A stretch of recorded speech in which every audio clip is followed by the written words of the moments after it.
Hey, Fatheads, welcome to another episode of Sharing Our Pairings, Episode 9, Cheese and Chocolate, or What the Heck is Cigar Surgeon Thinking?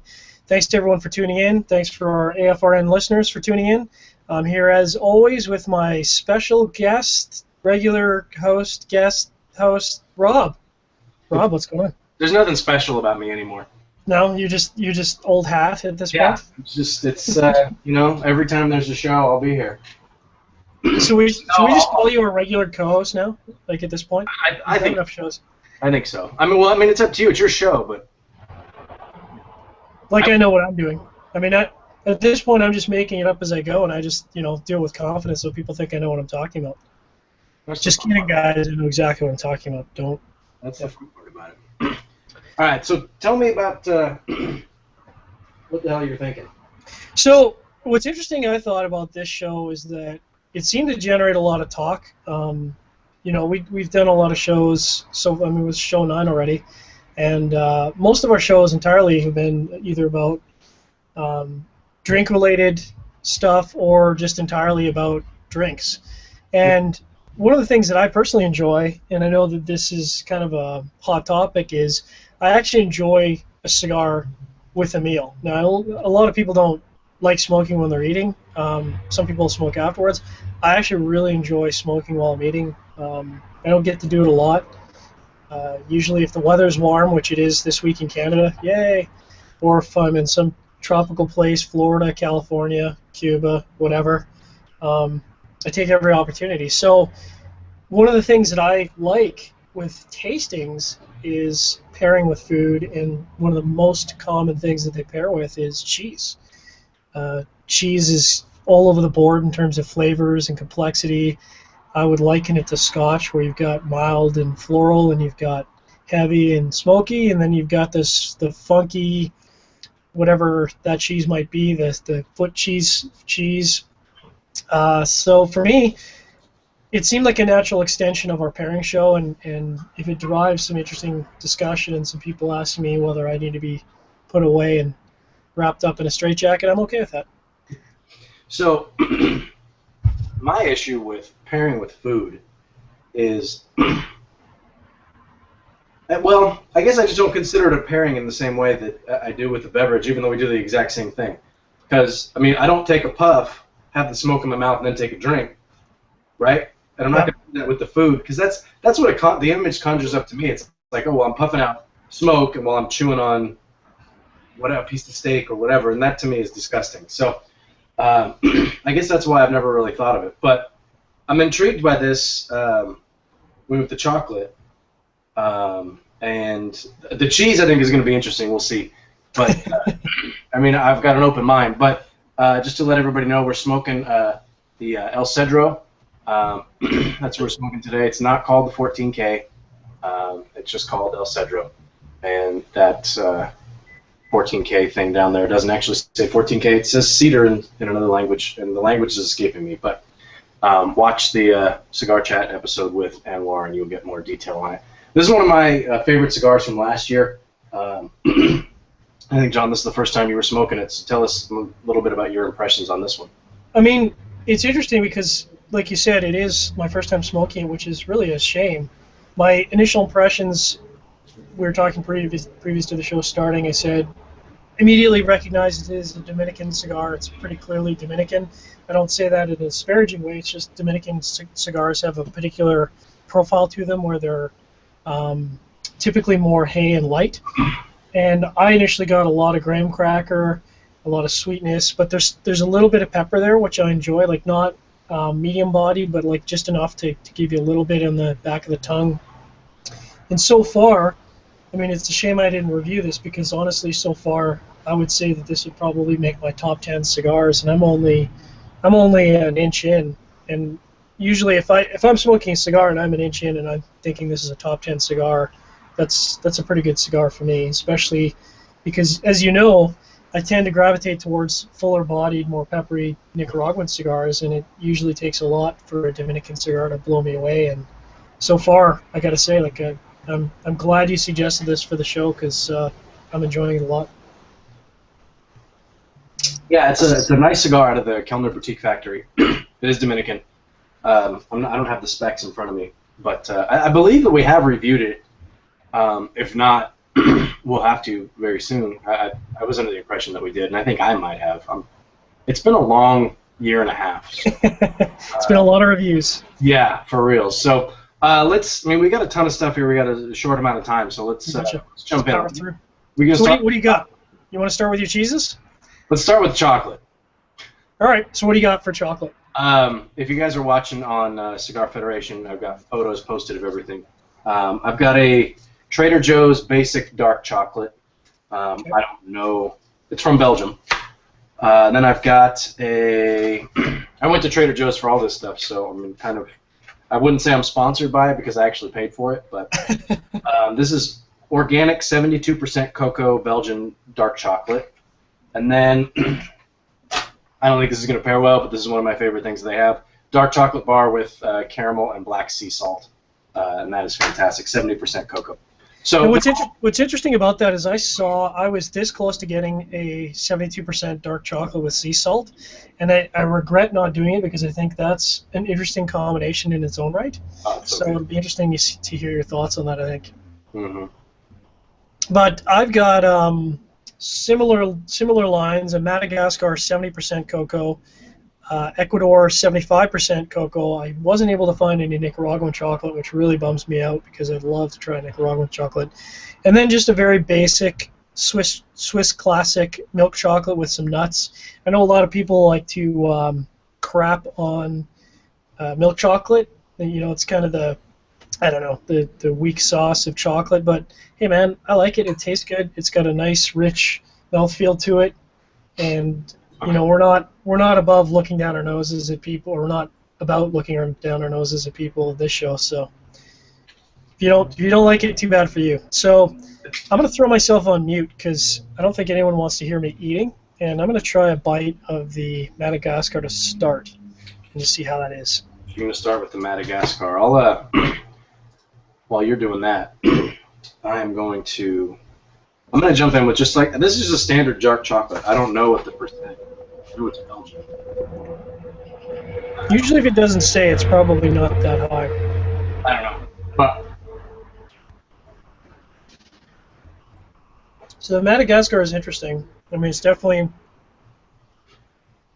got that little bit of bitterness of dark chocolate.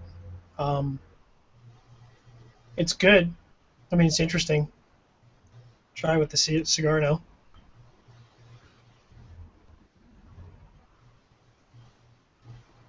you know, with the El Cedro, it's got like you said, it's got that little mild spice to it. Mm-hmm. Spice. And pairing it with this dark chocolate, which this just tastes like a standard dark chocolate. If you've had like the Hershey's Special Dark or anything like that, it tastes just like that. It's got that thick creaminess to it. It's a little bit bitter, but it's not. It's good, but there's nothing special about it. But I would agree. This doesn't blow me away. I find that it's actually a little dry for me, the combination of the cigar and the chocolate. So I'm going to move up to the 75%, which is probably not going to be better, I'd imagine, as it go up in the cocoa percentage here. We'll see. You muted right as I took a puff. I think the My timing is terrible. The interesting thing for me is it's a little bit different than pairing with a beverage. Like, when you're pairing with a drink, you take a sip, you take a puff, you take a sip, you take a puff. Not necessarily the same thing here. I'm not going to take a bite of the chocolate, have a bunch of chocolate kind of gooey in my mouth, and then puff on the cigar because that's gross. It's more the lingering flavor of the chocolate for me and how it plays with the flavor of the cigar. Really, the chocolate kind of overpowers it. The main thing that I get out of the cigar while I'm tasting this chocolate with it is that spice, that mild white pepper spice that's in the back.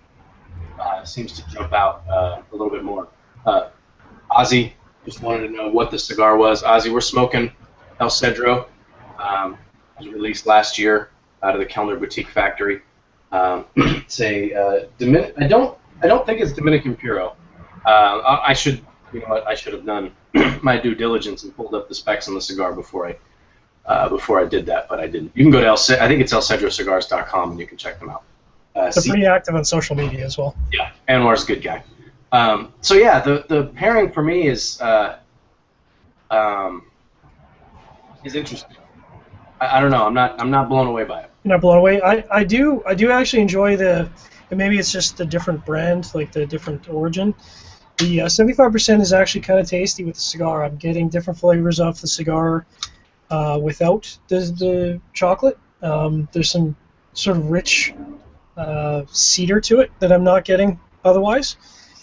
Not again, that doesn't really blow me away per se, but it is surprisingly better than the 70%. If we're grading on a scale, it's maybe one or two notches above where the 70% was. So I'm going to move on to the sort of pedestrian white collar Swiss classic, and I'm sure people out there will be rolling their eyes at me. Nothing wrong with that. It's like a Mr. Goodbar. The I can see that we're going to be mainly talking about the different flavors in the chocolate because it's not doing anything for the cigar for me. We probably should have gone with the cigar in retrospect that's a bit stronger, a bit more bodied with the chocolate because this chocolate is pretty full. This Belgian 72%, a lot more bitterness to it. Yep. But I like it, but it does nothing for the cigar.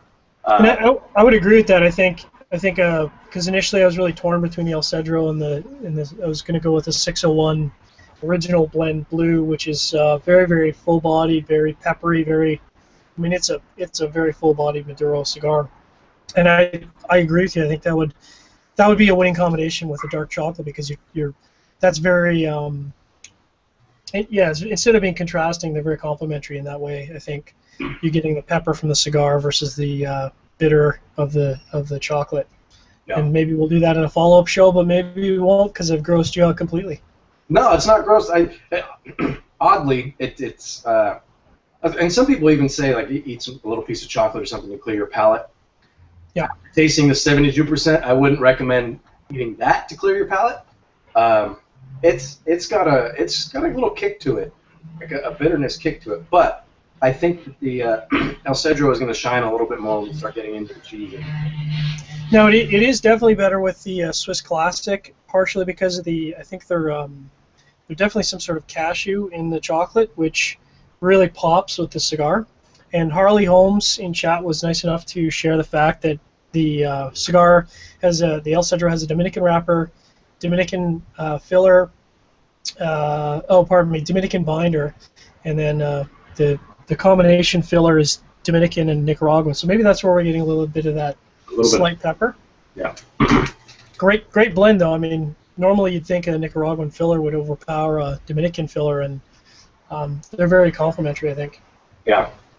I'm going to get in on this chocolate with caramel and sea salt just because it's... So yeah, I'm definitely digging the Swiss Classic and the El Cedro. I think I'm going to put that aside and come back to that. I think it's partially to coin the phrase creaminess, that mouthfeel off this milk chocolate, and the nuts are a good combination to go with the El Cedro. So I think, if you're to do a food combination, maybe some mixed nuts, some almonds, peanuts, salted peanuts might go really, really well with the El Cedro. Probably not so well with really, really powerful peppery Maduro. Yeah, oddly enough, and this is one thing that I learned with doing these shows, pardon my poorly timed drink, is that what I perceive is going to happen with the traffic in the background. No, that's us. That's our break. Usually, what I perceive is going to happen is usually completely wrong. Because and that's why we do the show. With the caramel and the sea salt actually does bring out some of the flavors of the cigar. Interesting. Well, with that, we'll take our first break here, and we'll be back right after these messages. And we're back. Thanks very much for everyone for tuning in to Sharing Our Pairings, episode 9. Sorry we missed you last week. Life crops up, as it occasionally does for all of us. So we had to delay to this week. In my case, it was several feet of snow, which, as you can see by the sunshine, has long gone away, but that's life here in Canada. We're doing some chocolate and cheese, and so far it's an interesting experience. We're pairing with the El Cedro cigar out of the Dominican. Very, very much enjoying the cigar. The pairing's kind of up and down so far for me. Yeah, I'm surprised with this, with the chocolate, the caramel, and the sea salt. It's 70% cocoa, so I think that's pretty standard dark chocolate. Maybe a little bit darker than, maybe a little higher percentage than this other one. But that the salt that's in there, the caramel keeps a nice sweetness, obviously, but the salt on there gives it a kind of a crisp finish. It doesn't, the finish doesn't linger as much with some of the other chocolates that we've tried here. I think it allows the flavors of the cigar to come back. If that makes sense.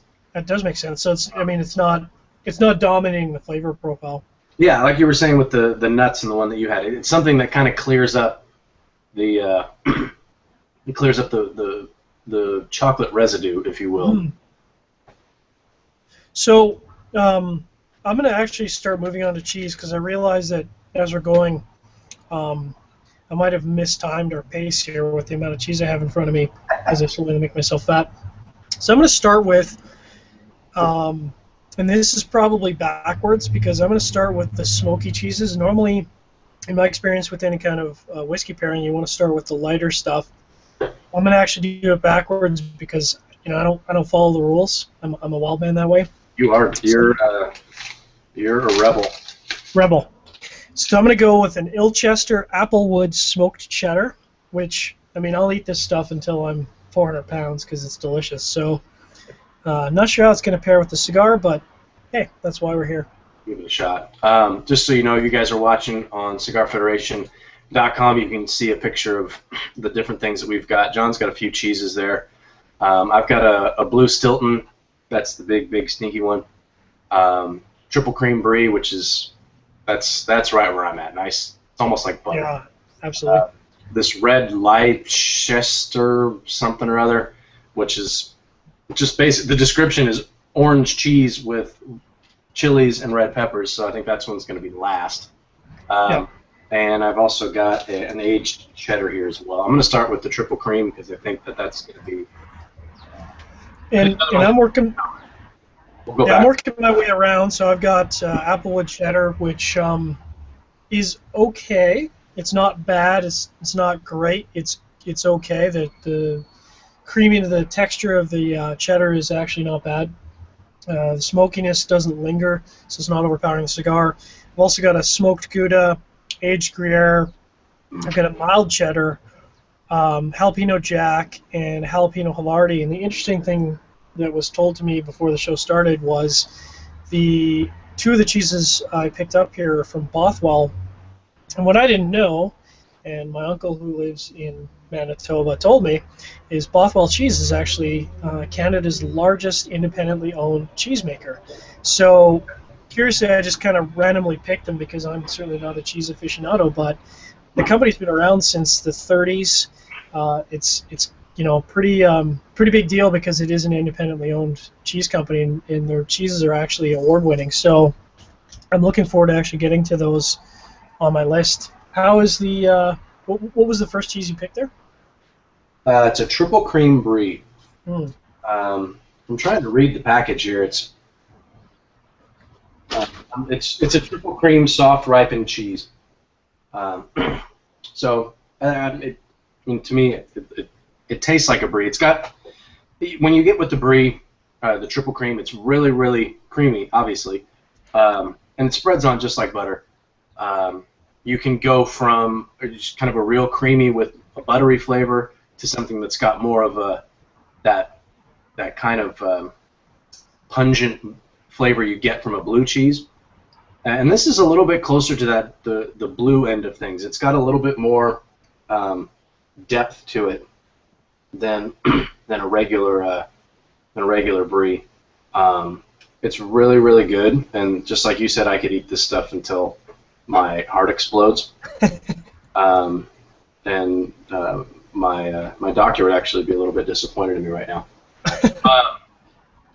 I don't know. I thought that the flavor pairing would work. I think one thing that we've realized, or that I've realized, is that going into these shows, I overestimate the flavor in the cigar, and I underestimate the flavor in everything else. because I feel like no matter what I do, if I'm smoking a cigar, it's going to wreck my palate, whatever. Yeah. But when you're talking about even just a flavor with a brie like this, or a cheese that's not, like a stinky cheese, that flavor is still really strong. Yeah. And I think that while I enjoy the El Cedro, I think we should have gone with something a stronger cigar, because it's getting overpowered. Yeah, I agree. So interestingly enough, going from the Applewood smoked cheddar to the Gouda smoked cheddar, and the Gouda is quite mild. And what's interesting is that I actually am getting a lot of bitterness off the Gouda paired with the cigar at the end. The initial profile of the Gouda doesn't really there's no real high notes to it, so it's tasty, but just not a good pairing at all. So far, I would say the Applewood smoked cheddar is a much better choice than the Gouda. And eventually, I'm just going to kind of make my way around here to the I think to the Greer, which presumably might be a better match because I think the Greer is a little bit more subtle. You're saying Gruyere? Greer, sorry. You and your weird Canadian accent, bro. That's right. My Also my inability to pronounce words. My wife's all about Gruyere. We probably have some Gruyere in the fridge, and I didn't even think to look for it. One thing that really does, and it's funny you mentioned this, the bitterness of this of the triple cream, and I don't even think of a brie as having a bitter note to it. But pairing it with this, and I'm putting everything on. I'm just using a regular sweet baguette, nothing special. The bitterness is really brought out, and I don't like the pairing, but I keep eating the cheese because it's really good. Yeah, I think with cheese the problem is it's very much like potato chips for me. If you if you open up some cheese, there's just something about the mouthfeel of it, the creaminess, like it's just a really good mouthfeel, and it's almost like ice cream. You can't stop eating it once you start. It's a good thing we don't hang out like on a regular basis because we'd be fat, dude. We'd be drunk and fat, and both of our respective significant others would probably have something to say about it. Yeah, we would weigh 600 pounds and a cholesterol that's just off the charts. As much as I don't want to, I'm gonna move on. Okay. So while you're munching away, we're gonna do this alternatively because that seems to be working out pretty well. The Gruyere is interesting. I thought the Gruyere, and as you say, what's interesting for me of the show is even with what we learn on our independent pairings, you go into this thinking, well, I know what this is going to be like, and then your expectations are completely flipped. Mm-hmm. The Gruyere, which I thought was going to be too subtle, curiously stands up really well with the cigar.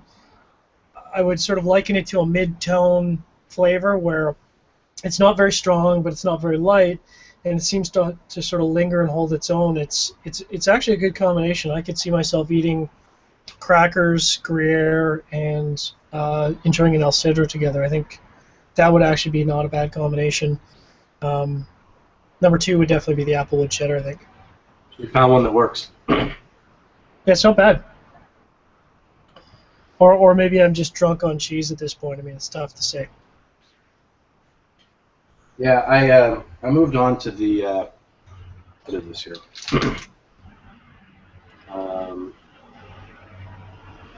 The sharp cheddar. It's aged premium cheddar with hints of Parmesan. Mm. I love cheddar cheese. It's bold for sure. I mean, it's with cheddar. I'm sharp, extra sharp.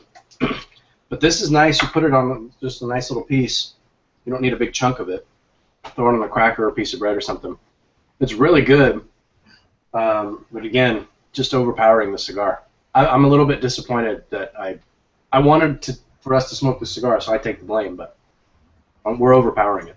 Yeah, and curiously, once again, I thought the mild cheddar, the cigar would overpower the cheddar, but what I'm actually finding is that, and I don't know what the combination is, but interestingly enough, and normally I'm the same way. I'd go with a very aged cheddar. I like that bold flavor. I went with a mild cheddar because I'm cheap, and I spent an enormous amount of money this week on pairing stuff. By the way, if you want to donate to our pairing show, we're not above taking donations because we're spending an enormous amount of money on stuff. Just throwing that out there. You're not going to buy a motorcycle, are you? No, not at all. It goes directly into the show, and what doesn't go into the show will go into giveaways. Just kidding. Don't donate. I've got plenty of money. But I don't even like money, really, as it turns out. I keep talking over you, but I'm going to do it again. So I'm going to backtrack a little bit. This cheddar, you slice it thin, you put it on a piece of bread. Yeah. The bread clears everything up. So there's no lingering. It's not coating your tongue or anything like that. Yep. Absolutely. And it actually does pair pretty well. I mean, for me, if I was doing this cheddar and I had a red wine, I don't know, maybe a cab, not a Pinot, that's too fruity. I think probably a cab, maybe a Zin with a little bit of pepper in it, and this El Cedro, that would be pretty damn good. Well, for me, the mild cheddar is quite bitter again with the cigar, so I'm really going to just move on. And I was thinking the jalapeno Jack and the jalapeno Havarti would, that peppery is would blow out the cigar, but at this point, 50% of what I thought is wrong, so I'm just going to move on to the jalapeno Jack, which I love the idea of mixing in jalapeno Jack, or if you've ever gotten those, I don't even know what the cheese is, but those stuffed hot peppers, I mean, I'll eat those until I regret it the next morning, because, again, cheese. Like a jalapeno popper? Mm-hmm. Oh, yeah, that's like, well, depending on where you go, I mean, it could just be a basic cream cheese. Yep. Could be the filling in that. Some people will get creative and put different stuff in there. Whenever I have them, I think it's just plain cream cheese. But I know the flavor you're talking about. I'm a little bit surprised with this aged cheddar. I'm normally a soft cheese guy.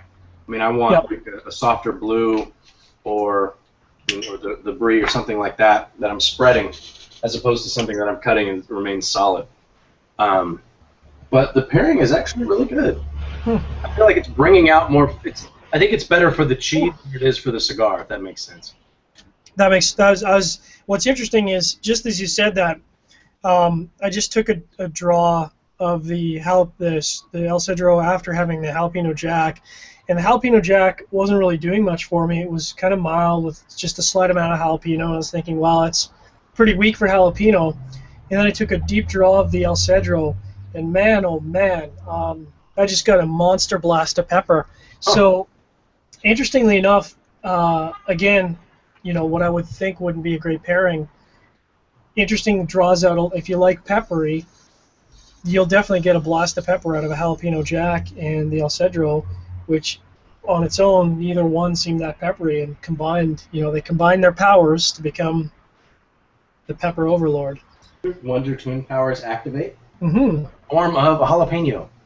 Form of jalapeno. That's pretty tasty.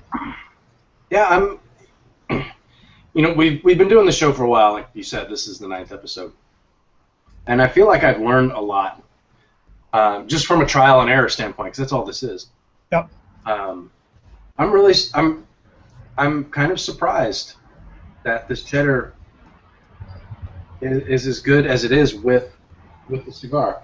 And I mean, yeah, I'm doing more for. We've talked about this before.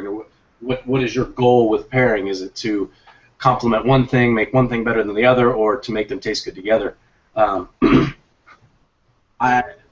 This probably wasn't my goal, but I think it really does bring out some flavors in the cheese that I wasn't anticipating. It's a much more full flavor, and it's actually really satisfying. Well, I definitely regret not picking up a full-bodied cheddar. Maybe we'll talk about that a little bit more after we come back from our next break.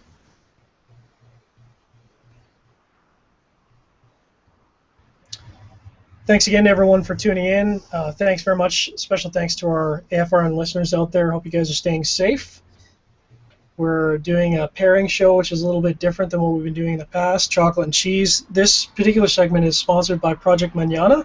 If you haven't donated, man, you've got 8 days to get in there And I mean, I couldn't even, we wouldn't even have enough time in the rest of the show to go through the prize list because it's so extensive now.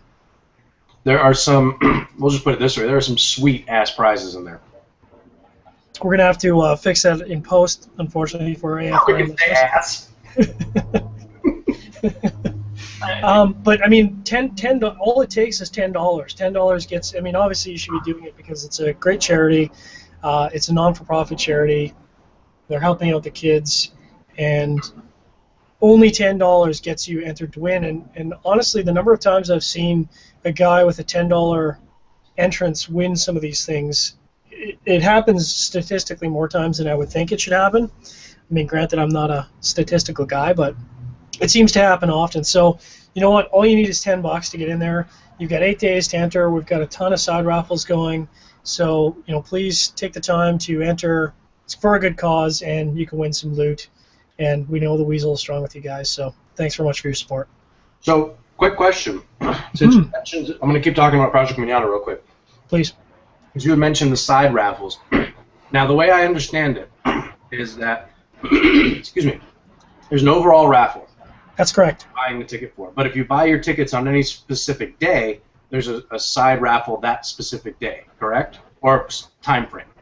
That's exactly right. So already we've had on Tuesday our friends from Zycar provided a great side raffle.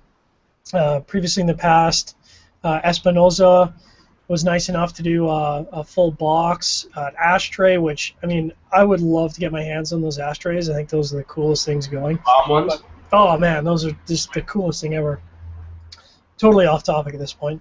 Anyway, I wanted to clarify because I didn't know, so if I didn't know, then nobody else knows because I know everything. Yeah. So, you know, we've got a lot of side raffles, so take a look. It's all on our main page. You can take a look at the information on Project Manana itself, the extensive list of prizes, which is going to take you 3 or 4 pages to scroll to see it. And again, you got 8 days, 3 hours, and 25 minutes to enter. Appreciate your support. It's for a good cause, and the Weasel will be strong with you if you win. There you go. So going back to our pairing here, so what are you on right now, Rob? I'm on this. Now that is a funky orange color. It looks like the orange that macaroni and cheese comes out as. or as we like to call it, KD. Yep. Wholly unnaturally bright orange. But it's red Leicester cheese with. Oh yeah, one of those English words. I guess. I want to say Leicester, but there's no H, so I don't know. With chili and red bell pepper. So, given the spice that we're getting off this cigar, I'm curious to see if this has the same impact that you said the jalapeno does. So, I'm going to give it a shot. And I just moved on to the Havarti, which I would say doing more for the Havarti than the El Cedro, which is a shame because I'm really enjoying this El Cedro. The Havarti has just, I'm not really picking up the jalapenos in it, but it's very, very salty, like almost too salty for me actually.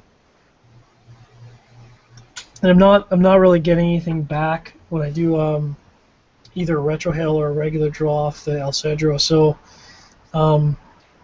yeah, not really a good combination. I'd say definitely so far that pepper blast from the jalapeno jack top. Maybe number 2 is the Gruyere that I'm sure I'm going to say wrong again because I have no idea how to say words. And the Applewood smoked cheddar, which was pretty yummy. You said Gruyere right this time. Did I? Yeah. I don't even know words. So it's funny. We're doing like all these sophisticated cheeses, and with delicate flavors and this that, and this red thing with the red beast bell pepper. I mean, talk about something that you want to shove inside of a jalapeno and cook it. Like, this is it. Oh, yeah? It's total. It has that processed nacho cheese flavor to it, which I love stuff that's horrible for you. So wow. I can spread this on some crackers all day long. And I'm surprised because I didn't think I would like it at all.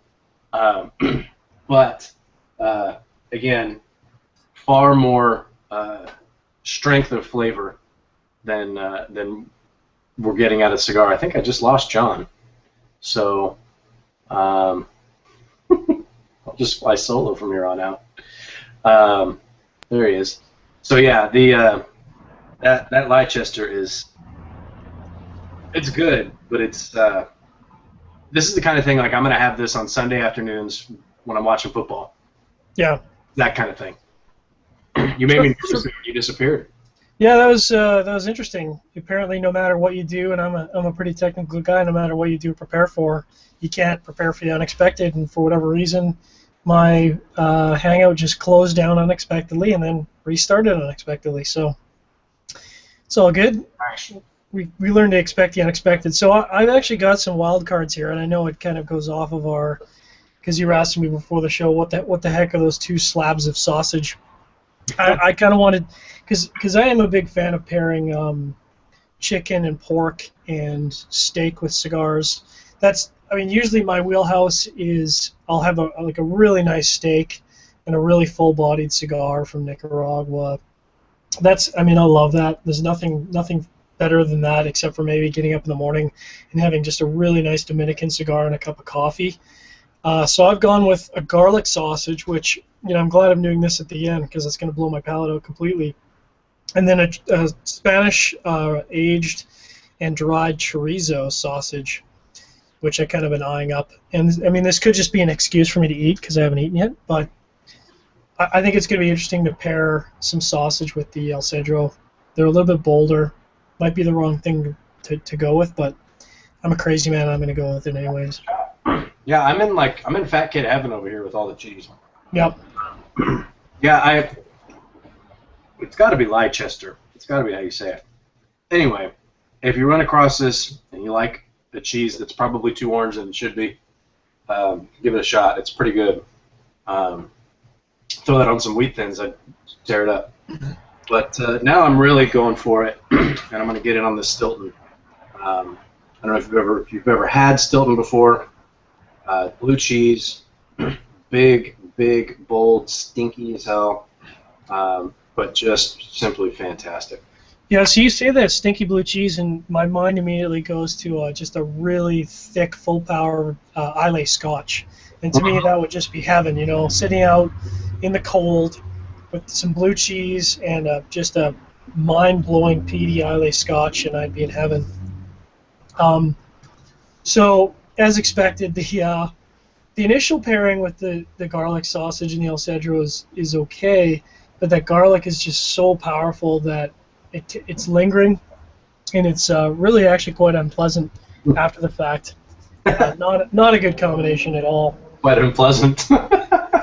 Quite unpleasant, because really what I'm getting is like a cedary, smoky garlic, which sounds kind of interesting, but it turns out in practice is not really a winning combination. At least no, that actually doesn't sound good at all. Sounds horrible. So I tried the blue. Yep. Normally, I love blue cheese. Uh-oh. At the end, after tasting all this different stuff, really salty. Oh, really? Yeah. And you know how blue cheese will get it hits, at least for me, I don't know how to describe it, but there's that dry, pungent flavor that hits the top back of my palate, almost back by my nose. And it always hits me there, and I can always taste it there. I don't know why. But that flavor seems to be the blueness, for lack of a better term, is a bit diluted at this point. Really, really salty. Now, I've moved on to the chorizo, and that's actually a really interesting combination because I sampled the chorizo before I started, and it was okay. It was good. Chorizo sausage is pretty yummy.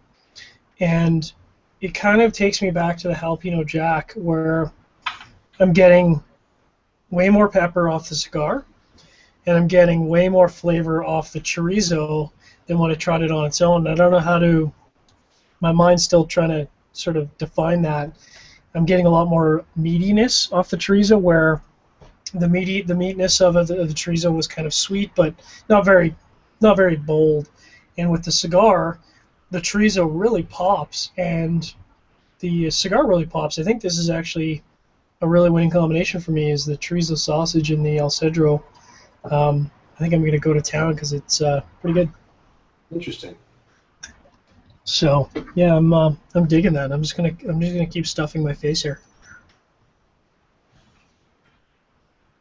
Yeah, well, oddly, the cigar tastes fine. The cigar tastes fine. It doesn't make it that's not a ringing endorsement. The cigar Not a tastes ringing fine endorsement. after pairing it with the blue, but I think ultimately of everything, the $40 worth of cheese and chocolate and everything that I have here, I think the best pairing is the that aged cheddar. It's actually really good. Okay. Well, Right. I didn't get to try that unfortunately. So I'm gonna go with the jalapeno jack is number one for me. The aged Gruyere number two, and I would say the Applewood smoked cheddar with the chorizo sausage is number three. For the chocolate, no question at all in my mind that the sweeter nutty milk chocolate is going to be the way to go here.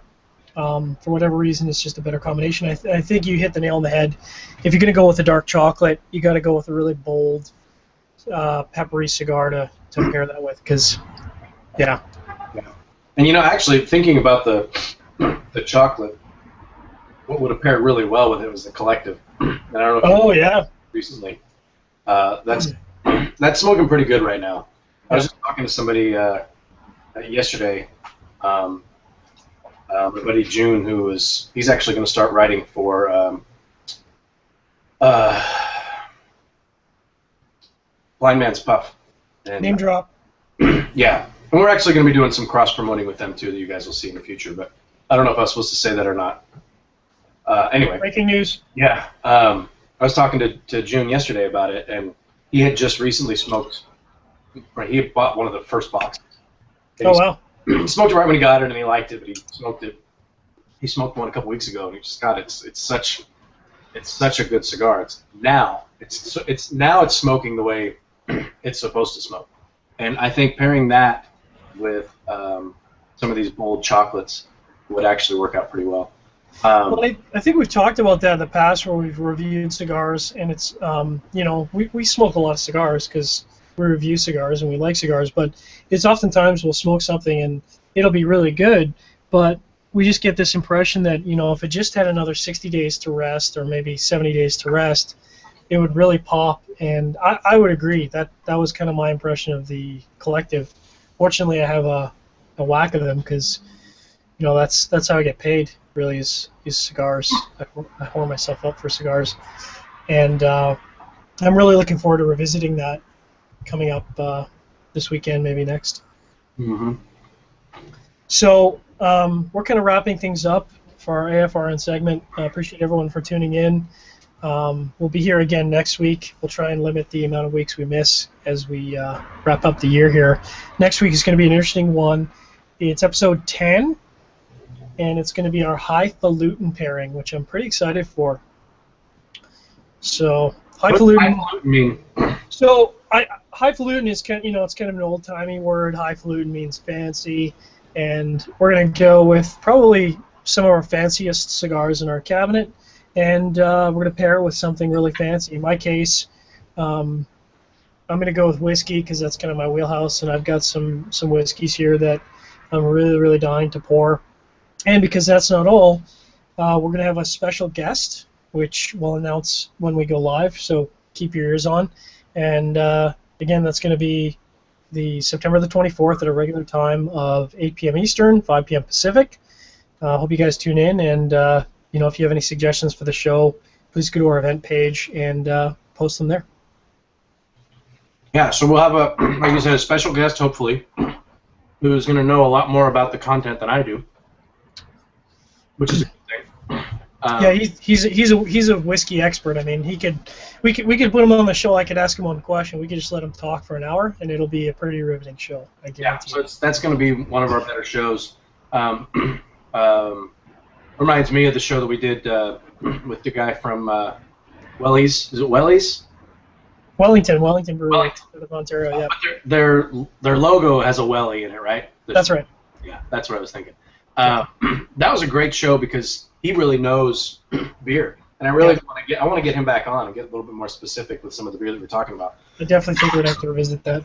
So hopefully we can do that. But this will be a good show to talk about whiskey, so I'm looking forward to that. And I just got some Hibiki, some Japanese whiskey that I'm going to be excited to pour, so that'll be fun.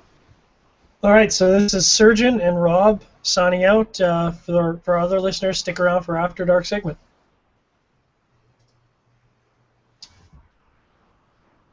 And we're fucking back. I'm really disappointed because I don't have any bread left. That is disappointing. Excuse me. God, I can't eat bread, man. Like I can't eat bread in the sense that bread for me is like maybe crack cocaine is the wrong thing to say. It's probably politically incorrect, but that's like I could eat myself. I could eat my body weight in bread, and unfortunately, I've learned because I've been a fat guy and I'm no longer a fat guy. Bread is extremely caloric. I mean, it's the whole reason why society went to a farming community and everyone started doing better because you're consuming so many calories from baked goods. I mean, a single slice of bread can have as many calories as an 8-ounce steak. And I love bread, but I kind of had to make that mental switch that you just can't fill up on bread. You have to kind of cut that out. And so, unfortunately for me, I don't eat a lot of bread anymore. You're making me feel guilty. No. We're on this show to get drunk and fat. I mean, to drink responsibly and eat responsibly and smoke responsibly. I'm gonna go run around the block when we're done. That's smart. So that'll be good. But yeah, this was when John told me about this pairing show. I said, well, I might be sick that day. Unfortunately, I was sick last week and the week before, so I had to sit through it. But it was, it's interesting because for me, I don't think of smoking while I'm eating. I think of I have a cigar. When I'm having a cigar, that's what I'm doing. That's my focus. And maybe it's just because I get too used to reviewing cigars. And I think that's one of the things that I like about doing the show with you is it takes me out of that mindset where I can enjoy the cigar just for what it is. I don't have to worry about the transitions and where the tobacco's from and what my overall experience. How would I rate my experience? I just get to enjoy it. There is something to be said about that. As a reviewer, I do find myself sometimes a little disappointed that, we do take, obviously we're, quote unquote bloggers, but we take our reviews very seriously. And when I sit down to review, and I know Rob does the same thing, we really focus on the review. It's a pretty engaged thing, and honestly, sometimes it's nice to be able to just sit down with a cigar and just enjoy a cigar without having to really think too hard about it. Oh, we actually had some. Did you see some of these questions that popped up? Well, that's awkward. We had some. Maybe I should shut up and take some questions. No, we got some questions here. We got some from our boy Victor Vitale. Popped in to check out the show. Let's see here. I'm going to scroll down through these. Harley Holmes says, I have no questions. I'm still in awe of the thought of this. And that's kind of how I felt. It just seems like an odd thing to do. Isaac McLaughlin, yeah. Says, I personally never thought of choosing a food to pair while eating with a cigar because I've always figured flavor from the food aside from a drink would linger too much and affect which was your thought as well. That's what I thought, and I think that to an extent I proved myself right on that today, at least with the cheese. For me, it's just there's the lingering effects of what you're eating and what you're putting in your mouth and how it stays in there. Yeah. There's a joke in there, but I'm not going to I'm going to leave it alone. Says, I'm extremely interested in this show for that reason. So I chose a cigar based on what I've eaten for dinner, but I've never thought to include food with cigars. It's a cool idea. I'm up for new stuff all the time. So thanks for the feedback, Isaac. Appreciate that. I'm just going to keep going through these. Yeah, please do. Victor chimed in and says the organic 72% Trader Joe's is good. It's been a while since I've had it, but I remember its quality. That is pretty good. It's good stuff. It's more of a. It's not like a candy bar piece of chocolate. It's more of a. it's like a centerpiece piece of chocolate. You know what I mean? Yep. It's not. I'm not munching on a whatchamacallit, which, oh God, I do love a whatchamacallit. But maybe we should do a candy bar pairing. That's a good idea. Roll out some Twix. Oh, I would eat a Twix the size of a Duraflame log. Man, again, I'll have to stop eating for the day before we do a chocolate pairing, and I'll be high as a kite on sugar. But I think that's probably a good idea. How am I not 400 pounds? It's not because I exercise. Let's see. Robert Anderson chimed in with a few comments. Mr. Rob and John, the higher the number, the amount of cocoa in the bar, the better the bar. Yeah, it's considered a more premium bar, and obviously a more expensive bar because you're getting more cocoa, and that's. I mean, it's probably going to be a terrible analogy, but in my mind, it's sort of similar to a cask strength whiskey. You're getting more value for your money, and presumably you're supposed to get a more pure chocolate taste versus milk chocolate, where really what you're tasting is sugar and milk product. So that's my wife and I are watching Breaking Bad. I don't know show. if you're familiar with it, obviously. Great show. We're in the middle of the final season, and when you start talking about the higher percentage and the purity of it, I just thinking about meth. Cooking meth. Yep. I don't know anything about it other than what I've seen in the show, but that's the first thing that popped into my head. Great show. I can't wait to see how it ends. We've got like 7 episodes left. But Bob actually had some. His comments were really valid. He says the cheese that you picked would work better with a full body cigar. Yeah, definitely. Definitely. I mean, he nailed it there. I mean, it's something. I keep going back to the cigars that I used to smoke when I first started, like the AJ Fernandez Man of War original release and the diesels and things like that were just big flavor pepper bombs. Flavor bombs, yeah. Those would have paired much better with my cheese. And, you know, I almost want to do this show again and prepare for it that way, and maybe do a show that's just cheese and a show that's just chocolate. Because I think there's actually enough content there to, now that we've had a trial and error episode, to really jump in and get more specific. Because I really think there's merit to it. I think that we missed the mark on the cigar that we chose.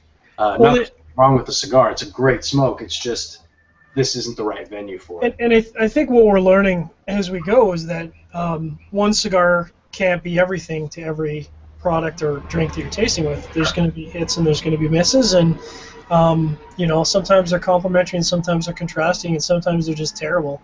And you know, while it's going to pair well with some things, it's just going to not be good with other things. And we're definitely learning that.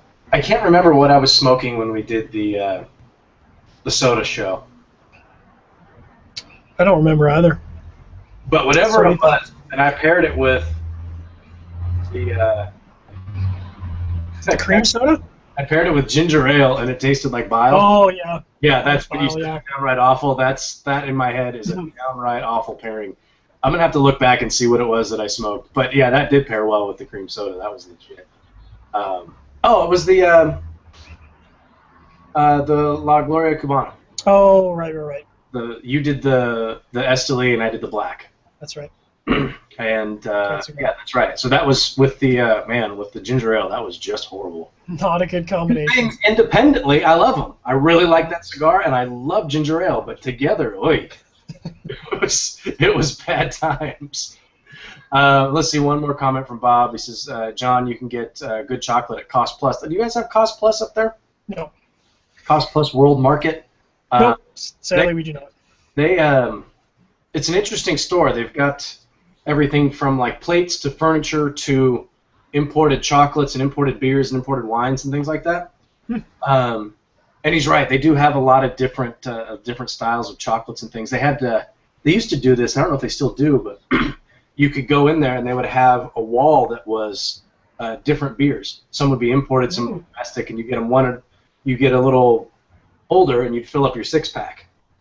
And that was where I tried some, there was one beer that I really liked. It was called Blackened Voodoo. And it was from, it was brewed in New Orleans. It was really good. Speaking of beer, I'm going back to one of our other shows. I was out running errands today, and I drove by that liquor store that I got all the beer from. Mm. I had to stop in and get more of that Aphrodite Yeah, that's great from stuff. your Canadian brewing, and there was they had like 5 or 6 different beers from them. I got a couple of the Aphrodites, and then I got one. I don't remember what it was called, but it's a coffee stout. Oh man, I love me some coffee stout. Oh yeah. So I'm curious to see what that's about. And then they had one that had it was Evil Twin Brewing, which is East Coast, and it's a smoked porter. Ooh. So I was intrigued by that. And I don't know if I talked about this on this show, but when my wife and I went to Chicago, we went to the Speakeasy Bar, and they had a drink that I got, and I'm gonna look it up here because I took a picture, but they had tobacco bitters in the drink. Interesting. And I asked the guy about it, and they make it there themselves. They called it, the drink was called Just Another Tuesday. It was Old Granddad 114, which is a bourbon. Burr, I don't know what that is. Byrrh. I have no idea what that is. Cynar, I don't know what that is either. Cynar, and tobacco bitters. Basically, to me, it tasted like an odd combination of an old fashioned and a Manhattan. So it had that kind of fruitiness to it. It also had that that dryness that you get from the vermouth, even though there wasn't vermouth in there. Interesting. Tobacco bitters gave it this really earthy flavor. It was inside, and we were in Chicago, and I was with my wife, so I wasn't smoking a cigar. But if I could get that cocktail and pair it with a cigar, that would be fantastic. So, switching gears off of our questions for a second, we were talking before the show, because it's football season, and I'm a huge fan of NFL football. You're a huge fan of NFL football. Why don't we talk maybe our quick, not all of them, but maybe just our quick picks. What do you think are going to be the lock games as you see them going into Thursday and this weekend? What do you see as maybe your top 3 games? I'm pulling up ESPN right now because I don't know what the schedule is. So if you guys have ESPN in the background, I apologize. Well, I'm gonna go crazy because I got my picks ready. You did put me on Front Street because I didn't know this was something that we had. You mentioned it. Yeah. Okay, here we go. So Thursday night, Tampa Bay. Are we going through all of them? We can. I mean, we got time. Let's do a real quick one. Thursday night, Tampa Bay. Rob's pick of the week. Rob picks of the week. Oh, my pick of the week? Your picks. Okay, you go first. Go prepared, and I'll get mine. Okay. So, lock of the week for me, New England over Oakland. No offense to the Oakland Raiders. I know that Catfish is a huge Raiders fan. The Patriots going to mop the floor with Oakland. It's in New England. You can't beat New England at home. You can't beat Tom Brady and the Patriots, and the Raiders cannot beat Tom Brady and the Patriots. That's the Cigar Surgeon Stone Cold lock of the week of the century. There's no way the Raiders are beating the Patriots. That game is a lock. And this is just for fun. Looking at this schedule, there's a lot of games that I would pick. But if I had to go with a lock, I would probably have to say the Colts over Jacksonville. Wow. In Jacksonville. Yeah. I think that would. I think Andrew Luck is on the verge of mega stardom. Okay. Maybe not mega stardom because he's in Indianapolis, but he's a stud. I would take the Colts over Jacksonville for sure. Okay. So I'm going to quickly run down. I'm going to go Falcons over Tampa Bay. I think Falcons just can't be stopped in the air, not by Tampa. Yeah. I'm going to go the wild card, Buffalo over San Diego. Normally I wouldn't pick Buffalo, but I've seen some great things so far this year. Hopefully they don't embarrass me at that pick. I'm going to go Cincinnati over Tennessee. I think Cincinnati is going to be the team to beat in the AFC this year. They're really looking hot. Cleveland Browns over Baltimore. I'm probably going to regret that pick, but the Browns have been hot, and they're on a streak. I'm going to go Lions over Green Bay. I think my Jets really exposed Green Bay last week. A really strong defensive team. Really rattled them. Obviously, it's Rodgers, so he came back and beat the Jets because it's Rodgers and he's an elite quarterback. But I'm going to go with the Lions. I am also going with the Colts over Jacksonville. New England over Oakland. I'm really torn in the Saints-Vikings game because the Saints just have not been playing well. But at home, it's their home opener. I just don't see the Saints losing against Vikings. I think I'm going to go with the Texans over the Giants. The Giants have just not been playing good ball. Eagles, I don't know what to make of them this year, but I'm going to go with the Eagles over the Redskins. Cowboys over the Rams. Cardinals over your 49ers, which I know is probably going to be a contentious pick, but man, the Cardinals have been playing good ball, and it's going to be probably the game of the week to watch in terms of entertainment value. But I think Arizona's going to pull that out. Miami over KC. Thank you NFL.com for reloading, because I really appreciate, as I'm reading off the picks, not being able to see them. I'm going to go with Seattle over Denver, because you just can't beat Seattle at home. It's Seattle at home. Panthers over Steelers, even though I think that's going to be a game that's going to be right down to the wire. And last but not least, my Jets versus Dub Bears. And I just want to say something to all the haters out there.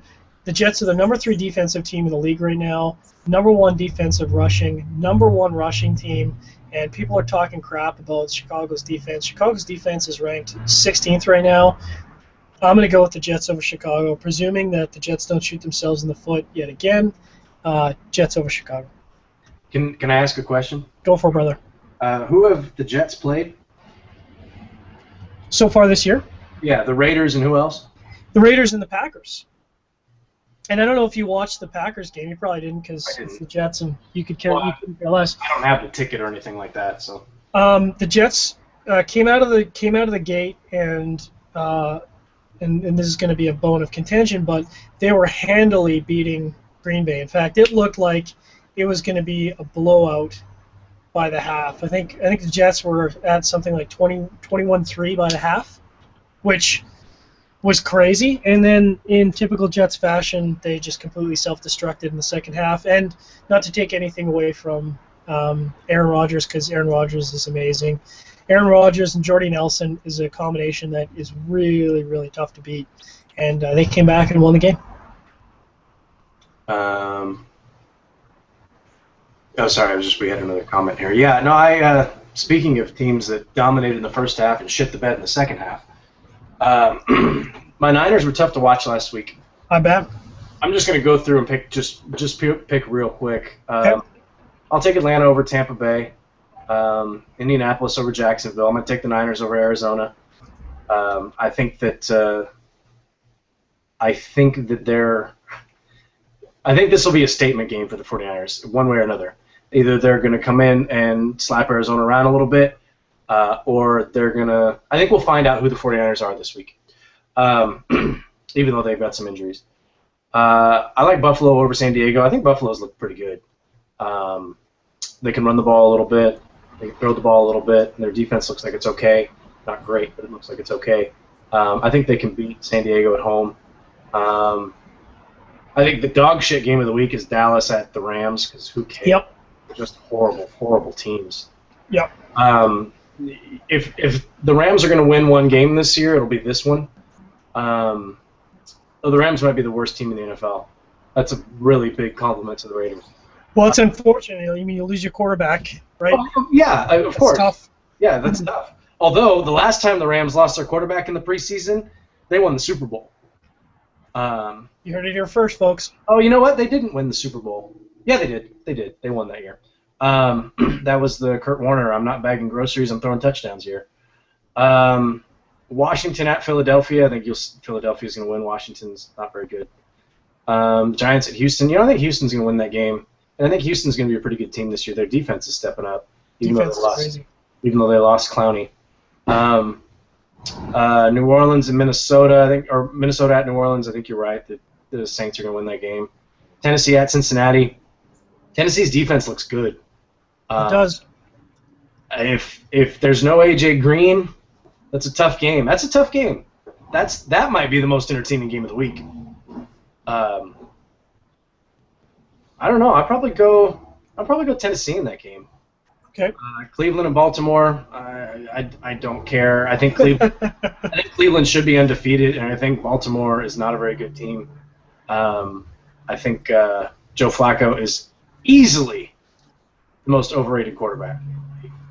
So I'll take Cleveland. Detroit and Green Bay.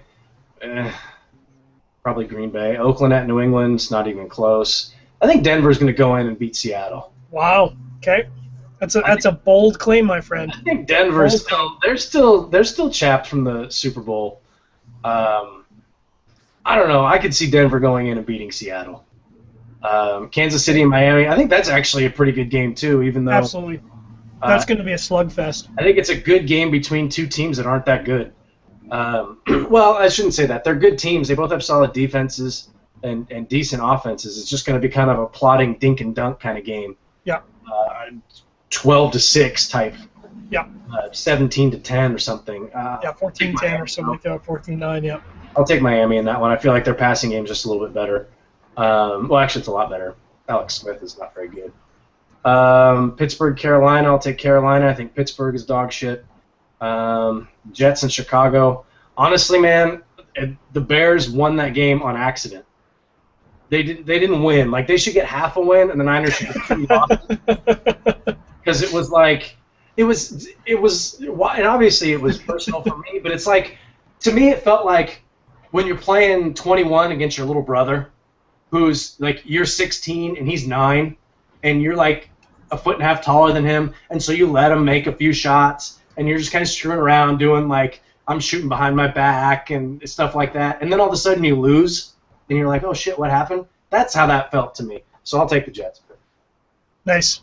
Well, you're here for, so follow up next week, see if we did well or did poorly.